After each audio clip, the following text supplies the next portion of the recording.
నమస్తే. Welcome to Telugu రాజ్యం. ఈరోజు మనతో పాటు ఉన్నారు ప్రముఖ అనలిస్ట్ భరద్వాజ్ గారు. సార్ నమస్తే. నమస్తే అండి. సార్, తమిళనాడులో విజయ్ ఎలాంటి ప్రభంజనం సృష్టించాడో ప్రత్యక్షంగా చూసాము. ఆయన సినిమాల నుంచి నేరుగా ముఖ్యమంత్రి పీఠంలో కూర్చోబోతున్నారు. పోటీ చేసిన తొలి ఎన్నికల్లోనే ఒక అద్భుతమైన విజయాన్ని అయితే ఆయన సాధించారు. ఇది తెలుగు రాష్ట్రాల్లో ఉన్న హీరోలు, టాలీవుడ్ హీరోలకి ఇది ఒక ఇన్స్పిరేషన్గా మారి వాళ్ళు కూడా ఏమన్నా తమ అదృష్టాన్ని పరీక్షించుకునే అవకాశం ఉంటుందా? ఇప్పుడు పవన్ కళ్యాణ్ని పక్కన పెడితే ఇక ఎన్టీఆర్ కూడా ఆయన గతంలో కొంత రాజకీయ అనుభవం ఉంది. ఆయన ప్రసంగాలు చేశారు, టీడీపీ క్యాంపెయిన్ చేశారు. ఆ దిశగా ఎన్టీఆర్ కానీ లేదా మరే ఇతర హీరోలు కానీ ప్రయత్నం చేసే అవకాశం ఉంటుందా? తెలుగు రాజకీయాలలో ఎన్టీఆర్ ఆ తరహా విజయం సాధించాడు. అక్కడ ఎంజీఆర్, ఇక్కడ ఎన్టీఆర్ అలాంటి విజయాలు సాధించారు. ఎంజీఆర్తో పోలిస్తే ఎన్టీఆర్ది కొంచెం భిన్నమైనటువంటి ధోరణి అంటే ఈయన పార్టీ పెట్టిన 9 నెలల్లో అధికారంలోకి వచ్చాడు. కానీ ఎంజీఆర్ అలా కాదు. ఆయన 72లో పార్టీ నుంచి సస్పెండ్ చేశారు ఆయన్ని. 67లో ఆయన మొదటిసారి ఎమ్మెల్యే అయ్యాడు. అప్పటికి డిఎంకేతో ఉన్నాడు ఆయన. డిఎంకేలో పార్టీ ప్రధాన ప్రచార కార్యదర్శిగా ఉన్నాడు ఆయన. ఉంటూ అలాగే 67లో ఎమ్మెల్యేగా గెలిచి ఆ తర్వాత 72లో వీళ్ళిద్దరి మధ్య విభేదాలు వచ్చి ఈయన్ని పార్టీ నుంచి సస్పెండ్ చేసిన తర్వాత నెమ్మదిగా అన్నా డిఎంకే అనేటువంటి పార్టీని ఎస్టాబ్లిష్ చేసి 77 ఎన్నికల్లో గెలిచాడు ఆయన. గెలిచి అక్కడి నుంచి 87 చనిపోయే వరకు ఆయనే ముఖ్యమంత్రిగా ఉన్నాడు. అది ఆయన కథ. ఆయన కూడా పార్టీ పెట్టాక గెలిచాడు. ఆయన పోటీ చేసిన మొదటి ఎన్నిక గెలిచాడు. డిఎంకేగా పోటీ చేసిన మొదటి ఎన్నిక గెలిచాడు ఆయన. అలాగే పార్టీ పెట్టి గెలిచి ముఖ్యమంత్రి అయ్యాడు. కాబట్టి అలాంటి విజయాన్ని 9 నెలల్లోనే సాధ్యం చేశాడు ఎన్టీ రామారావు. సాధ్యం చేసి అదొక రికార్డు. ఆ రికార్డును బ్రేక్ చేయడం కోసం ఎన్నికల కంటే 8 నెలల ముందు పార్టీని పెట్టి 18 సీట్లకే పరిమితం అయిపోయాడు చిరంజీవి గారు. చిరంజీవి గారి నమూనా చూసి భయపడి రజనీకాంత్ కూడా రాజకీయాలకి దూరంగానే ఉండిపోయాడు. పవన్ కళ్యాణ్ చొరవ చేశాడు, కానీ నేను ముఖ్యమంత్రిని అవుతాను అనే మాట ఆయన మాట్లాడాల. ఏ రోజున ఆయన హైటెక్స్లో ఏర్పాటు చేసినటువంటి మొదటి జనసేన సమావేశం, ఆ సమావేశంలో పొలిటికల్ ఫిలాసఫీని కవిత్వాన్ని మిక్స్ చేసి ఒక విచిత్రమైన ప్రసంగం చేసి వెళ్ళిపోయాడు ఆయన. పవనిజం అనే పేరుతో జనాలకి కన్ఫ్యూజన్ తప్ప క్లారిటీ దొరకలేదు ఆ మీటింగ్లోంచి. ఆ కన్ఫ్యూజన్ ఇప్పటికీ ఆయన ప్రసంగాల్లో కొనసాగుతూనే ఉంది. పవన్ కళ్యాణ్కి సంబంధించిన ఒక వీడియో నిన్న ఇవాళ ఎక్కువగా వైరల్ అవుతుంది. అంటే వైసీపీ శ్రేణులు కానీ ఇతర పవన్ కళ్యాణ్కి వ్యతిరేకంగా ఉండే కొన్ని ఫ్యాండమ్స్ కానీ వాళ్ళు చెప్పేది ఏంటంటే పవన్ కూడా ఒంటరిగా పోటీ చేయొచ్చు కదా, విజయ్ ఒంటరిగా పోటీ చేశాడు, పవన్ కా సత్తా లేదా అని చెప్తున్నారు. దీంతో ఆయన పాత వీడియో ఒకటైతే వైరల్ అయింది. పవన్ కళ్యాణ్ తమ శ్రేణులకి నేను ఒంటరిగా పోటీ చేయను, ఒంటరిగా పోటీ చేసి మీరు మద్దతు ఇస్తారా, నాకు వీరమరణాలు అవసరం లేదు, ప్రాక్టికల్గానే వెళ్ళాలని అని ఆయన అయితే చెప్పడం జరిగింది. ప్రాక్టికల్గా ఎలా వెళ్ళగలుగుతారు అంటే మీకు ఒక నెట్వర్క్ ఉందిగా, స్టేట్ వైడ్ మీకు అభిమానులు ఉన్నారుగా, మీరేమీ కొత్త హీరో కాదు, సినిమాలలో మీకు ఒక కల్ట్ ఫ్యాన్స్ ఉన్నారు అనే అభిప్రాయం మీరు జనాలకు కలిగించారు కదా. గతంలో మీ సినిమా రిలీజ్ అయితే ప్రతి ప్రాంతంలోనూ డబ్బులు వచ్చాయిగా, రాయలసీమ నుంచి మొదలుపెట్టి ప్రతి చోట డబ్బులు తీసుకున్నారుగా మీరు. డిమాండ్ అండ్ సప్లై అని మాట్లాడాడు వేదిక మీద పవన్ కళ్యాణ్. మా సినిమాల కోసం డిమాండ్ ఉంది, అందుకని మేము రేట్లు పెంచుకుంటాం, తప్పే ఉంది అని జగన్మోహన్ రెడ్డి మీద ఫైర్ అయ్యాడు సినిమా టికెట్ల రేట్లు తగ్గించినప్పుడు. అంత డిమాండ్ ఉన్న నటుడివి కదా నువ్వు, నీకున్న ఫ్యాన్స్ని నువ్వెందుకు ఆర్గనైజ్ చేసి వాళ్ళని ఒక నెట్వర్క్గా మలుచుకోలేకపోయావు? ఎన్టీ రామారావు చేసింది అదే కదా, ఎంజీఆర్ చేసింది అదే కదా. శ్రీపతి రాజేశ్వర నాయకత్వంలో ఎన్టీ రామారావు అభిమాన సంఘాలన్నింటినీ ఒక చోటకు తీసుకొచ్చి వాళ్ళని ఒక నెట్వర్క్గా మార్చి వాళ్ళ ద్వారా కదా జనంలోకి వెళ్ళింది ఆయన. ఆ ప్రోగ్రాం చిరంజీవి గారు కూడా తీసుకోవాలి స్ట్రాంగ్గా. అలాగే పవన్ కళ్యాణ్ కూడా ఈ వీడియోలో కనిపించేది కూడా అదే. అంటే వాళ్ళని మనం చేయగలం, మనం ఒంటరిగానే చేస్తాం. విజయ్ ఆ మాట అన్నాడు. ఏమన్నాడు? నేను రాజకీయాల్లోకి వచ్చాను, ఇక్కడ రాష్ట్రంలో అధికారంలో ఉన్న డిఎంకేకి, కేంద్రంలో అధికారంలో ఉన్న బీజేపీకి సమాన దూరంలో ఉండదలుచుకున్నాను నేను అన్నాడు. ఆ స్టాండ్ ఎందుకు చెప్పలేదు? ఆ రోజున చిరంజీవి గారు చెప్పలేదు, పవన్ కళ్యాణ్ చెప్పలేదు. ఆయన చంద్రబాబు మీద, ఎన్టీ రామారావు మీద క్రిటిసిజం పెట్టడానికి బోల్డ్ పాయింట్స్ ఉన్నాయి. వైఎస్ రాజశేఖర రెడ్డి మీద క్రిటిసిజం పెట్టడానికి 100 పాయింట్లు ఉన్నాయి. ఎందుకు పెట్టలేదు చిరంజీవి? ఎందుకు బలంగా యుద్ధానికి దిగిన సైనికుడిలాగా లేడీ ఆయన రాజకీయాల్లోకి వచ్చాక? అదే కదా లోపం. ఎన్టీ రామారావు ఒక సైనికుడిలా కనిపించాడు జనాలకి. ఆయన ఇమ్మీడియట్గా చైతన్య రథం వేసుకుని రోడ్డు మీద పడి ఆ తర్వాత ఇంటికి చేరలేదు ఆయన. ఇప్పుడు ఎన్టీఆర్ది అలానే చిరంజీవి వీళ్ళ వ్యక్తిత్వాన్ని కానీ వాళ్ళ మనస్తత్వాన్ని పోలిస్తే చిరంజీవి కొంత సున్నిత మనస్కుడు అని కూడా చెప్తుంటారు. అదే ఆయనకి సున్నిత మనస్కుడు ఇవన్నీ కుదరదండి. మీరు రాజకీయాల్లోకి వచ్చి ఏ వేషం కట్టినప్పుడు ఆ ఆహార్యము, ఆ డైలాగ్ డెలివరీ, ఆ ధోరణి మీరు అలవర్చుకోవాలి కదా. కాబట్టి అది లేనప్పుడు టోటల్గా దూరంగా ఉండాలి. కానీ మీరు ఎమర్జ్ అవ్వాలనే తాపత్రయం ఉన్నప్పుడు వీటిని కూడా ఆకలింపు చేసుకోవాలి. కానీ పవన్ కళ్యాణ్లో తీవ్రమైన వాగ్దాటి అయితే ఉంది. ఆయన మాట్లాడగలరు, ప్రతిపక్షాలని ప్రత్యర్థులను అయితే ఆయన చీల్చి చెండాడగలరు ఆయన మాట తీరుతోటి. కానీ ఎక్కడ లోపం ఉందంటారు పవన్ కళ్యాణ్? ప్రోగ్రామ్ లేదు, ఆయనకి పొలిటికల్ క్లారిటీ లేదు. జనాలకి ఏం కావాలో దానిని ఇవ్వగలిగిన నాయకుడిగా వాళ్ళ ముందు తను తాను ప్రొజెక్ట్ చేసుకోవడం చేత కాదు. ఆయన రాజకీయం చేయగలడు. రాజకీయం అంటే చంద్రబాబు నాయుడికి ఉపయోగపడే పద్ధతులు వ్యవహరించటం ద్వారా, చంద్రబాబు ద్వారా లబ్ధి పొందటం, భారతీయ జనతా పార్టీకి అనుకూలమైన పద్ధతుల్లో వ్యవహరించి వాళ్ళకు ఉపయోగపడటం ద్వారా తన జీవితాన్ని మలుచుకోవటం. ఇలా తను ఒక రకంగా కింగ్ మేకర్ అనేటువంటి దానికే ఎక్కువ ప్రాధాన్యత ఇచ్చాడు. ఇచ్చి ప్రజా రాజకీయాలు చేయలే ఆయన. రాజకీయాలు వేరు, రాజకీయం వేరు. రాజకీయాలు కాదు ఆయన చేసింది, రాజకీయం చేస్తున్నాడు. ఈ రాజకీయం మానేసి రాజకీయాలు చేయగలిగితే అతన్ని నమ్మేవాడు జనాలు. ఆ రోజున ఆయన పిలుపునిచ్చి చంద్రబాబు నాయుడు మీద నాకు నమ్మకం లేదు, కేంద్రంలో అధికారంలోకి వస్తాను అని చెబుతున్నటువంటి, అంటే రాష్ట్ర విభజన జరిగిన సమయంలో ఈయన పొలిటికల్ ఎంట్రీ ఉంది. ఎవరిది? పవన్ కళ్యాణ్ది. కొత్త రాష్ట్రం ఎలా ఉండాలో నేను అక్కడ ప్రజల దగ్గరికి వెళ్ళి మాట్లాడి ప్రజల దగ్గర నుంచి అభిప్రాయాలు తీసుకుని నేను నా పార్టీ లైన్ని డిజైన్ చేస్తాను అనే మాట ఆ రోజున హైటెక్స్లో మాట్లాడి ఉంటే, వేదిక మీద ఆయన ఒక్కడేగా నిలబడింది ఆ రోజు. మిగిలిన వాళ్ళందరూ శ్రోతలే కదా. నువ్వు ప్రవచనం చెప్పడానికి నుంచున్నావా, ప్రోగ్రాం చెప్పడానికి నుంచున్నావా అర్థం కాలేదు. కాబట్టి నేను ఈ విభజన జరిగింది, విభజన జరగటం అనే దాని మీద ఇప్పుడు విమర్శించి ప్రయోజనం లేదు. అక్కడ ప్రజలు ఏం కోరుకుంటున్నారు, రేపు రాబోయే పార్టీ ఏమి ఇవ్వాలి, అక్కడ అధికారంలోకి వచ్చే పార్టీ ఆ ప్రజలకి ఏమి చేయాలి, దేనికోసం ఆ ప్రజల తరఫున పోరాటం చేయాలి, అది తెలుసుకోవడం కోసం నేను ఈ రోజు నుంచి రోడ్డు మీద ఉంటున్నా.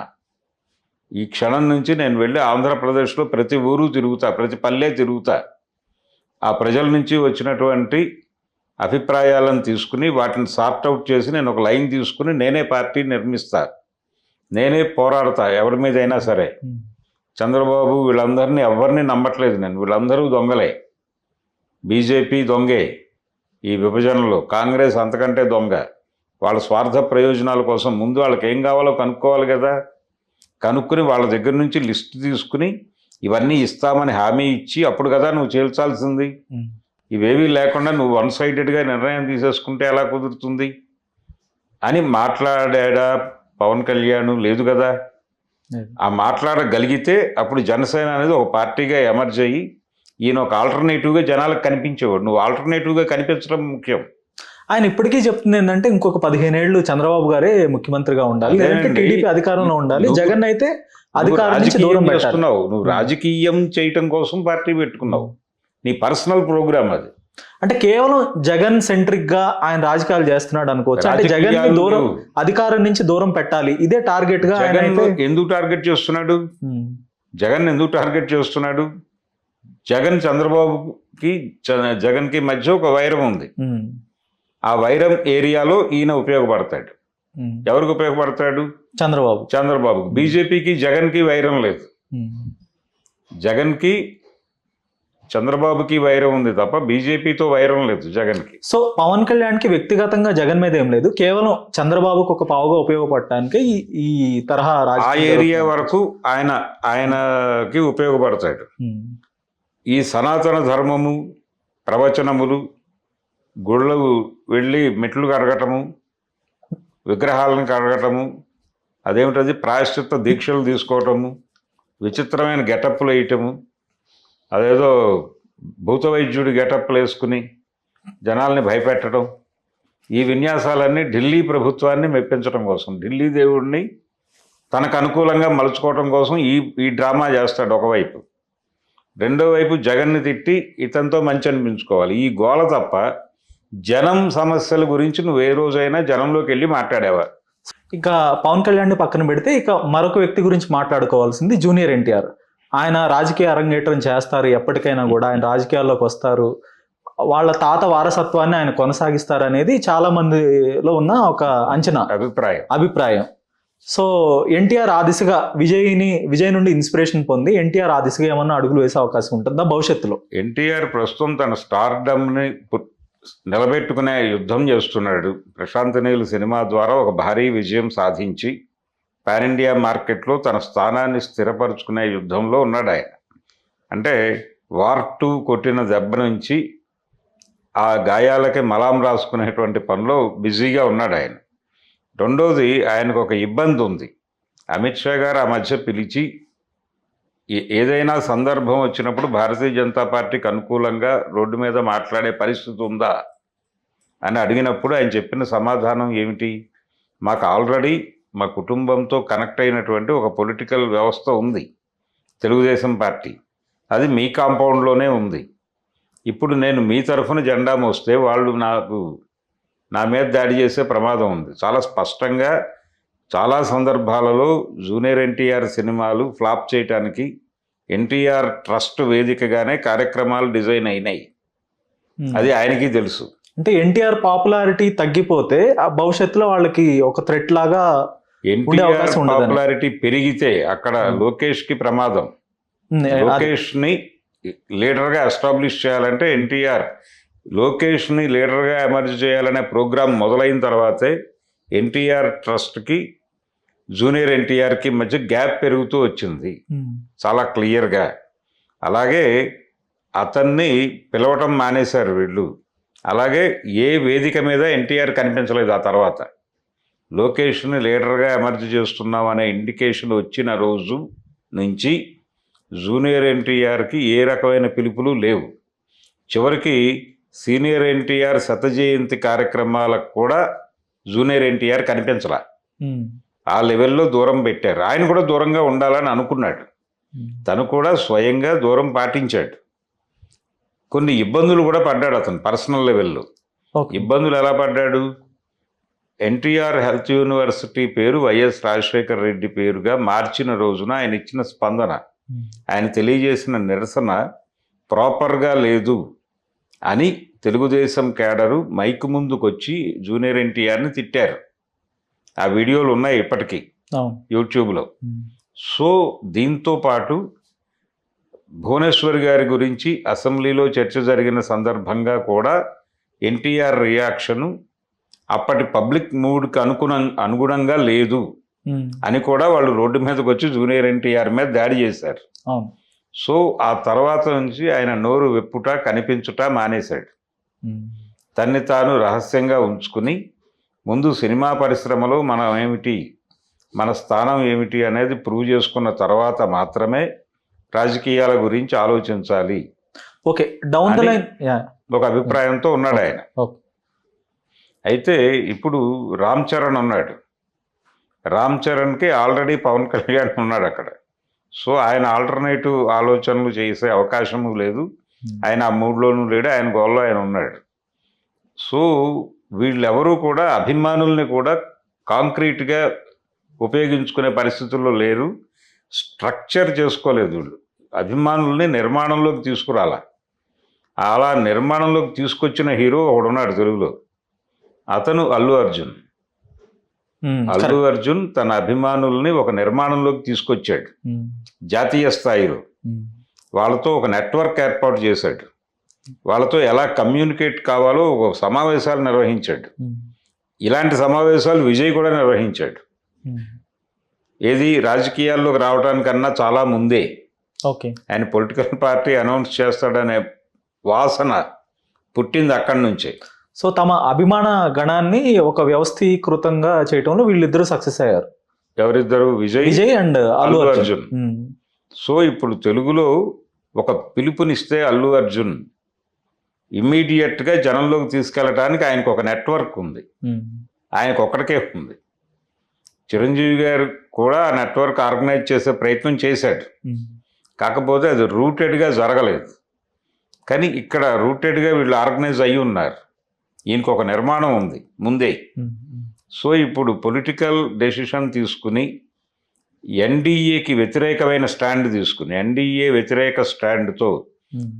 వ్యతిరేక స్టాండ్తో మాట్లాడే వాళ్ళ కోసం తెలుగు ప్రజలు ఆంధ్రాలో ఎదురు చూస్తున్నారు. తెలంగాణలో వేరు. తెలంగాణలో ఉన్న పార్టీలు కూడా గందరగోళంగానే ఉన్నాయి. ఎవరు యాంటీ ఎన్డీఏ స్టాండ్తో లేరు బలంగా. కానీ ఆంధ్రాలో అస్సలు లేరు. ఇక్కడ కొద్దో గొప్ప కేసీఆర్ లాంటి వాడు అడపాదడపా నోరు విప్పుతున్నాడు. అక్కడ మాత్రం విప్పేవాడు కూడా లేడు. సో దేశవ్యాప్తంగా చూసుకుంటే ఎన్డీఏకి వ్యతిరేకంగా మాట్లాడని రాష్ట్రాలు ఏదైనా తీసుకుంటే ఆంధ్రప్రదేశ్ ఒకటి అనుకోవచ్చా? ఆంధ్రప్రదేశ్ చాలా కీలకం. అక్కడ ఉన్న పార్టీలన్నీ వాళ్ళ కాంపౌండ్లో ఉన్నాయి. సో దీన్ని ఖండిస్తూ వీళ్ళందరినీ రోడ్డు మీద పెట్టి ఎండబెట్టి ఎన్డీఏ వ్యతిరేక స్టాండ్తో కేంద్ర ప్రభుత్వం తీసుకుంటున్న నిర్ణయాలు, ప్రజల మీద నడుస్తున్నటువంటి భారాలు, దీని గురించి బహిరంగంగా యుద్ధం చేస్తాను నేను అనే మాట చెప్పి రోడ్డు మీద గనక రాగలిగితే అల్లు అర్జున్కి అద్భుతమైన అవకాశం ఉంది. విజయ్ని మించిన ఆదరణతో, విజయ్ని మించిన వెల్లువ క్రియేట్ చేసి సీఎం కాగలిగిన పరిస్థితి అతనికి ఉంది. చాలా కొత్త విషయం చెప్పారు సార్. అంటే ఇది నేను ఎక్కడ వినలేదు. బట్ ఒక మంచి అనాలిసిస్ అయితే చేశారు దీనికి సంబంధించి. Thank you sir. Thank you.